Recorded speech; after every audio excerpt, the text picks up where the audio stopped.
ഏറ്റവും സ്നേഹമുള്ളവരെ, വളരെ രസകരമായ ചരിത്ര പ്രാധാന്യമുള്ള ഒരധ്യായമാണ് റൂത്തിന്റെ പുസ്തകം 4-ാം അധ്യായം. റൂത്തിന്റെ പുസ്തകത്തിൽ ഉടമ്പടി ഉറപ്പിക്കുന്ന ഒരു കാര്യം പറയുന്നുണ്ട്. ആ കാലഘട്ടത്തിൽ ഉടമ്പടി ഉറപ്പിച്ചിരുന്നത് ചെരുപ്പ് കൊടുത്തുകൊണ്ടാണ്. നമ്മൾ ഒരിക്കലും ഇത് കേട്ടിട്ടുണ്ടാവില്ല. ദാവീദിന്റെ പിതാവാണ് ജസ്സെ, ജസ്സയുടെ പിതാവാണ് ഒബാദ്, ഒബാദിന്റെ പിതാവാണ് ബോവാസ്. ഈ ഒബാദ് ജനിക്കുന്നത് റൂത്തിൽ നിന്നാണ്. നമുക്ക് ചരിത്രത്തിലേക്ക് കിടക്കാം.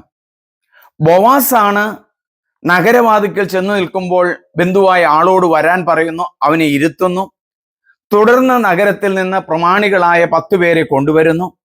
അവരുടെ മുമ്പിൽ ബോവാസ് കാര്യം അവതരിപ്പിക്കുന്നു.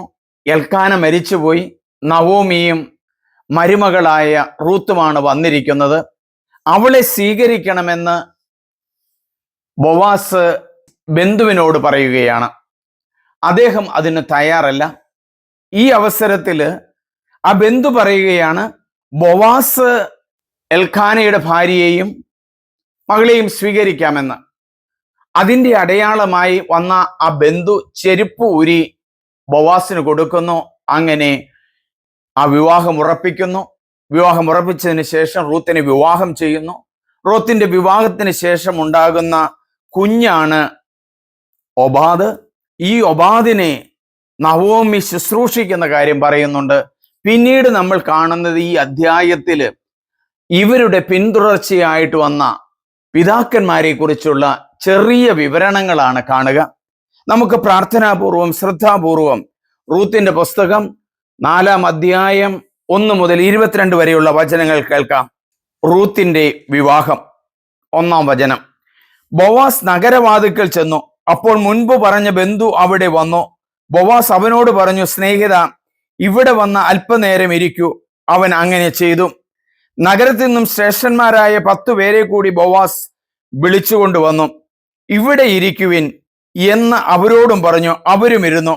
ബോവാസ് തന്റെ ബന്ധുവിനോട് പറഞ്ഞു, മോവാബ് ദേശത്തു നിന്നും തിരിച്ചു വന്ന നവോമി നമ്മുടെ ബന്ധുവായ എലിമെലേക്കിന്റെ നിലത്തിൽ ഒരു ഭാഗം വിൽക്കാൻ പോകുന്നു.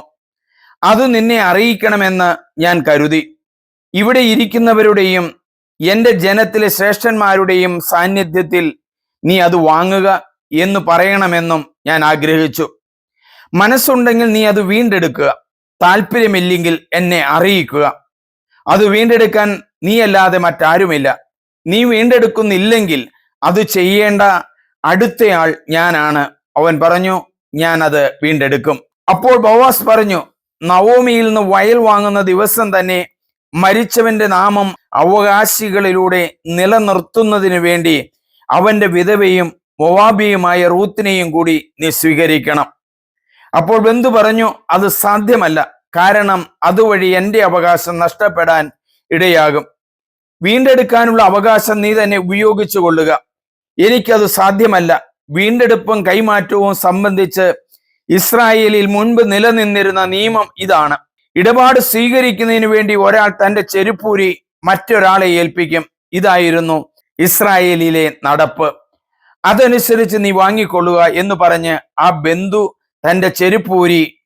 അനന്തരം ബോവാസ് ശ്രേഷ്ഠന്മാരോടും മറ്റുള്ളവരോടും പറഞ്ഞു, എലിമെലേക്കിൻ്റെതും മഹലോൻ, കിലിയോൻ എന്നിവരുടേതുമായ എല്ലാം നവോമിയിൽ നിന്ന് ഇന്നു ഞാൻ വാങ്ങി എന്നതിന് നിങ്ങൾ സാക്ഷികളാണ്.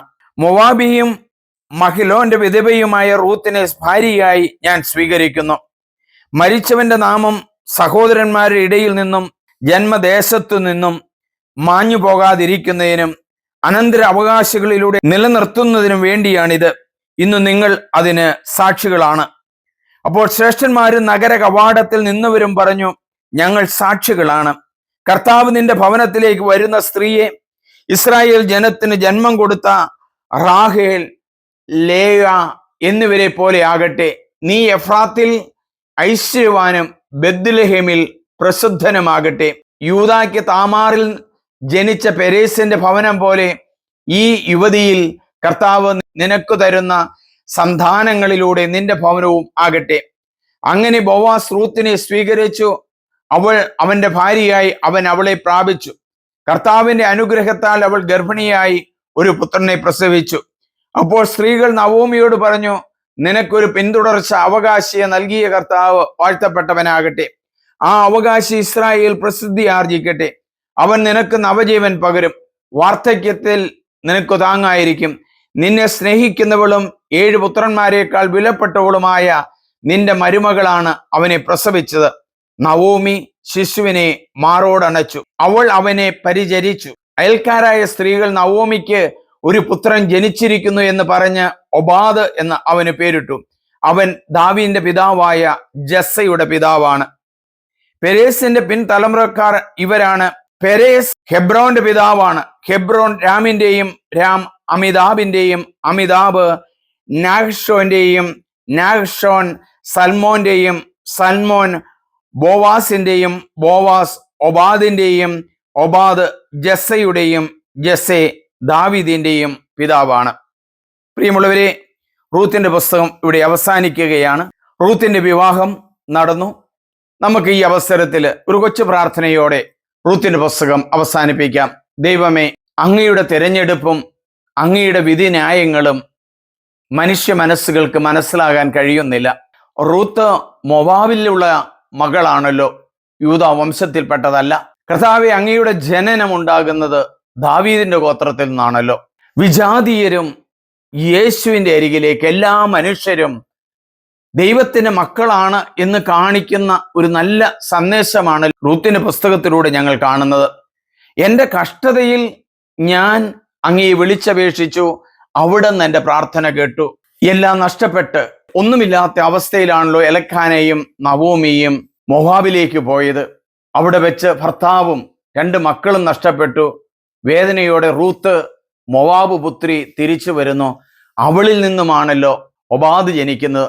ഒബാദിന്റെ മകനാണല്ലോ, ബോവാസിന്റെ മകനാണല്ലോ ജസ്സെ. ദൈവമേ, ഒബാദിന്റെ മകനാണല്ലോ ബോവാസ്. ദൈവമേ, അങ്ങയുടെ തിരുമുമ്പിൽ ഞങ്ങൾ ശിരസ് നമിക്കുന്നു.